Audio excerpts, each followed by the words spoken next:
အားလုံးပဲမင်္ဂလာပါကျွန်တော်ကတော့ဥပမာမြန်မာကဆရာလက်မြည်ပဲဖြစ်ပါတယ်ဒီနေ့ကျွန်တော် Bishop Head ဆိုတဲ့ napkin လေးကိုခောက်ပြပါမယ်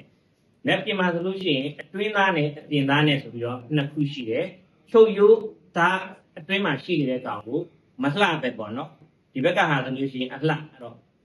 napkin ကိုပြောင်းမြန်နဲ့အတဲ့နဲ့လို့ခေါ်တယ်ချုပ်ရိုးသားအပြင်ကနေအလှရှိတဲ့ကောင်အတဲ့လို့ခေါ်တယ်အခုဆိုလို့ရှိရင်ကျွန်တော်တို့ဒီ napkin ကိုဒါမျိုးလေးညီအောင်ခောက်လိုက်မယ်ခောက်ပြီးသွားတဲ့အချိန်မှာဒီဘက်ကနေပြီးတော့တခါတရိကန်ပုံတရံလေးချိုးပါတယ်ချိုးတဲ့အခါမှာလည်းတရိကန်လေးညီနေဖို့လိုပါတယ်အခါဒီဘက်ကနေလည်းနောက်ထပ်တရိကန်လေးတစ်ခုကိုချိုးပါတယ်ချိုးပြီးသွားတဲ့အချိန်မှာဒီလိုလေးမှောက်ပါတယ်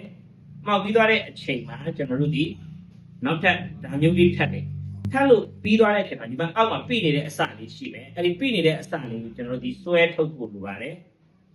ဘယ်လိုဆွဲထုတ်ပြီးတခါပြန်ဖိလိုက်ပါ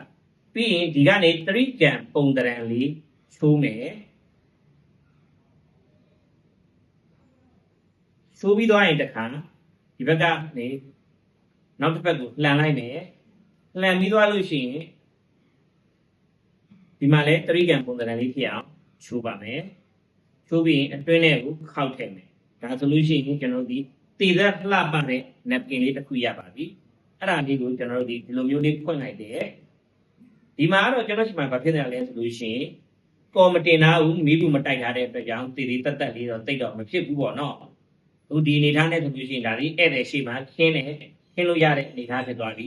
ဒီဘက်မှာဓာတ်ရှိမယ်ဒီဘက်မှာခင်းရှိမယ်ဒါကအလာကက်ဆက်တင်ကိုသွားတဲ့အခါမှာပေါ့နော်ဒီကောင်ကိုခေါ်တဲ့ခေါ်က Bishop Head လို့ခေါ်တယ် Bishop Head လို့ဘာလို့ခေါ်လဲဆိုလို့ရှိရင်သူဒီဘုန်းကြီးတွေရဲ့ဥကောင်းမှာစောင်းတဲ့အခါမှာအသုံးပြုပါတယ်အုတ်ထုတ်ဖြစ်နေဒါမျိုးလေးစောင်းရပါတယ်အဲ့အတွက်ကြောင့် Bishop Head လို့ခေါ်တာပါ Thank you very much ပါ